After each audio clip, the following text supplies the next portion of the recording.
தீர்வுகள் என்பது அவர் உருவாக்கிய ஒரு தத்துவம் கோட்பாடு என்பது அதுக்கு நம்ம ஒரு பேர் வச்சிருக்கிறோம். அது நம்ம வச்ச பேர் தான், அது அம்பேத்கரியம். அந்த அம்பேத்கரியம் என்ற கோட்பாடு என்பது பிற கோட்பாடுகளோடு ஒப்பிடத்தக்கதா? அது ஒரே லைன்ல இன்லைன் 3 அல்லது 4 அல்லது 10 வேற என்ன இசங்கள் இருந்தாலும் அம்பேத்கரிசம் என்ற கோட்பாடோடு அதுக்கு ஈடாக வைக்க முடியுமா என்ற இன்னொரு கேள்வி இருக்கிறது. இந்த மூன்றுக்கும் அந்த அளவுக்கு நம்ம we don't have the caliber to straightforward நம்ம ப்ரொவைட் பண்றதுக்கு இல்ல. Again we surrender to Baba Saheb Ambedkar's writings and speeches only.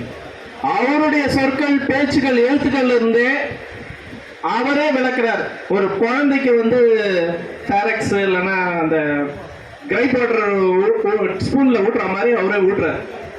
அப்படித்தான் நீங்க அம்பேத்கரியம் என்ற கோட்பாடு எவ்வாறு தனித்துவமானது, தாமரை இலையிலிருந்து தண்ணீர் போல பிற இசங்களோடு கலக்காதது, பிற இசங்களை விட மிகவும் மேலோங்கி இருக்கிற ஒரு கோட்பாடு என்பதை நீங்கள் அறிந்து கொள்ள வேண்டியதற்கு அவருடைய நூல்களுக்குள்ள ஆழ்ந்து சென்றால் தான் உங்களால புரிந்து கொள்ள முடியும்.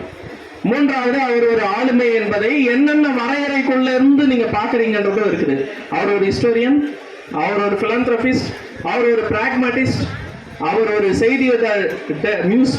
செய்தியிதழ் ஆசிரியர், அவர் ஒரு பொலிட்டீஷியன், அவர் ஒரு லா மினிஸ்டர், அவர் ஒரு பிடபிள்யூடி மினிஸ்டர், அவர் ஒரு குளோபல் ஐகான். உலகம், அதாவது எப்ப 1930லயே 1919லயே 16லயே ப்ரூவ் பண்ணிட்ட ஒரு குளோபல் ஐகான், ஒரு உலக ஆளுமை என்பதை 28 வயதில் நிறுவிய ஒரு சிறுவர், ஒரு இளைஞர் பாபா சாஹேப் அம்பேத்கர். இந்தியாவில் சாதிகள் என்ற அந்த நூல் வெறும் 20 பக்கங்கள். போய் வால்யூம்